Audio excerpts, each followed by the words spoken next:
Alors, il est à noter que quand vous faites des exercices avec les KPS, okay, où vous avez la concentration de mon ion positif et mon ion négatif suite à une dissolution, cette valeur de KPS est non seulement associée à une température, mais c'est aussi une valeur pour une solution saturée.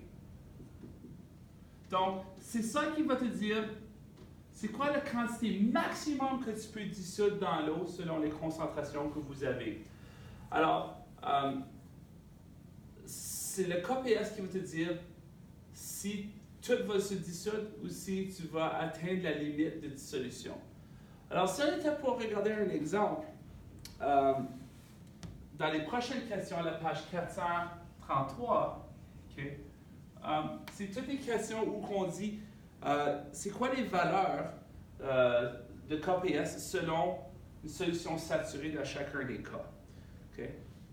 Alors, si on était pour regarder une solution de, comme ils font dans l'exercice, du carbonate d'argent, okay, du AgCO3, AG2CO3 plutôt, solide. Ils peuvent te demander c'est quoi le KPS pour ça. Maintenant, dans votre manuel ou plutôt dans vos feuilles, vous allez avoir des valeurs de KPS déjà calculées, c'est-à-dire c'est quoi le point de saturation pour la dissolution de cette molécule-là dans l'eau. Mais des fois, il faut la calculer. Pour la calculer, c'est pas si compliqué que ça. Il faut tout simplement savoir de continuer à mettre notre produit jusqu'à ce qu'on atteigne la saturation. Selon notre concentration initiale, puis on peut calculer le KPS qu'on va avoir. Alors, on sait que ça va se dissoudre dans deux atomes, ou plutôt deux ions, de l'argent et CO3, ce sera de l'argent positif, et du CO3 2-. Maintenant, je vais avoir deux argents pour chaque CO3 2-. Et puis ça va être important à savoir plus tard. Alors, si j'étais pour faire la formule de KPS pour l'argent, j'aurais un KPS qui correspond à la concentration de l'argent. Puis je sais que pour chaque molécule d'argent, j'ai un exposant à la 2 et j'ai un CO3 2-. Et ça, c'est exposant à la 1, parce que j'en ai juste un.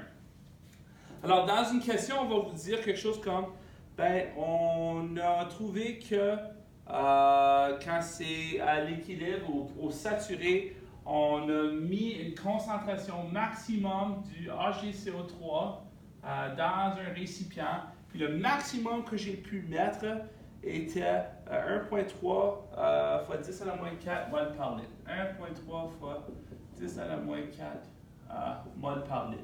Alors ça, c'est la concentration maximum de AgCO3 que je peux mettre dedans. Alors ça, c'est quelque chose qu'on peut calculer en faisant une expérience.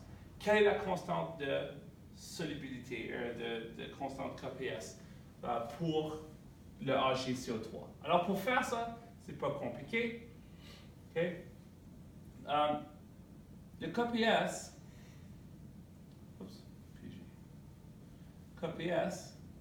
va correspondre à la concentration de Ag plus O2 et ainsi de suite. Alors, je sais que si j'ai une mole de AgNO3, ça me fait 2 moles de Ag2+. Alors ici, ce que je vais avoir, c'est que je vais avoir 1,3 fois 10 à la moins 4 mol par litre de ce stuff-là à la 2. Parce que j'ai toujours 2 fois plus que le KPS. Et si j'ai une mole ici, ça va me faire une mole de ça. Donc, je vais avoir la même concentration à l'équilibre saturé de mon CO3.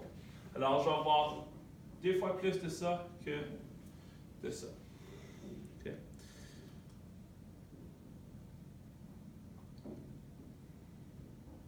Okay.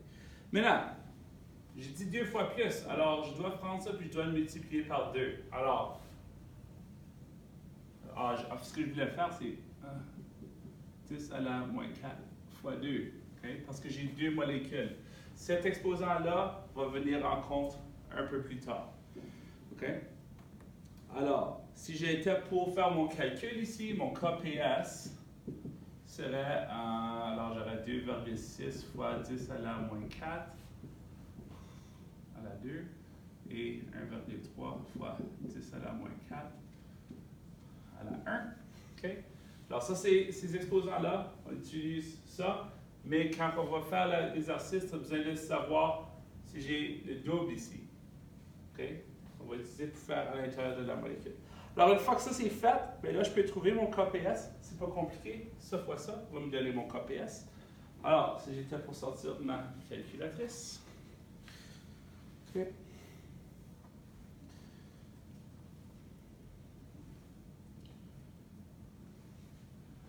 OK. Alors, 2,6 exposant à 4 négatif au carré. Mon KPS va être égal à 6,76 fois 10 à la moins 8. Ça, c'est pour cette valeur.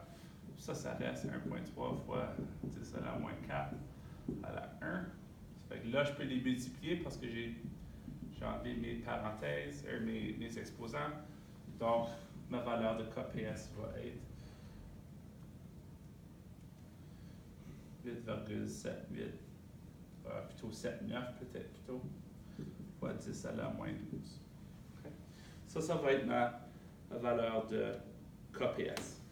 Puis ça va être à la température à laquelle j'ai fait l'expérience. Alors, il suffit de savoir combien tu as, puis ça va te permettre de trouver combien que tu vas avoir eu à l'équilibre. Ça te permet de trouver le KPS. Okay. Alors, avec ça, vous allez être capable de trouver le KPS. Mais des fois, ça c'est seulement dans la situation spéciale où nous avons une solution saturée. On va faire un autre exemple de ça, juste pour se pratiquer. Alors, on est à la page 433, comme je l'avais mentionné plus tôt. Je vais faire la première question, puis vous pouvez faire les autres par vous-même. À la page 433, je vais faire le numéro 13. Et alors, dans le numéro 13, on nous donne du cyanure d'argent, AgCN.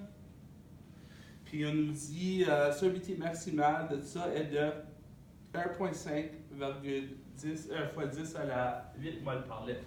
Fait que sa solubilité maximum, c'est 1,5 fois 10 à la moins 8 mol par litre. Alors, si j'étais pour prendre ça, je pourrais mettre cette quantité-là dans 1 litre maximum. Après ça, ça devient sursaturé. Alors, ça, c'est le degré de saturation.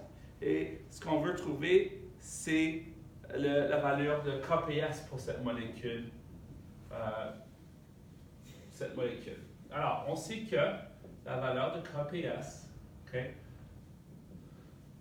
plutôt de faire ça, la première chose qu'on va faire, c'est quoi la réaction en tant que telle? Alors, on a AgCN, solide, qui va se dissoudre, okay, qui va donner des Ag+, et des Cn-.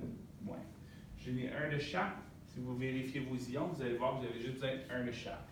Alors, une fois que je connais ma formule, je peux faire ma formule générale pour le KPS. KPS. Je vais avoir concentration de l'argent positif, concentration multipliée par concentration de cyanure, et j'ai un de chaque, alors j'ai des exposants de 1 et de 1 dont j'ai rien besoin d'écrire. Okay? Alors, dans ce cas ici, j'ai besoin de savoir combien de ça j'ai à la saturation.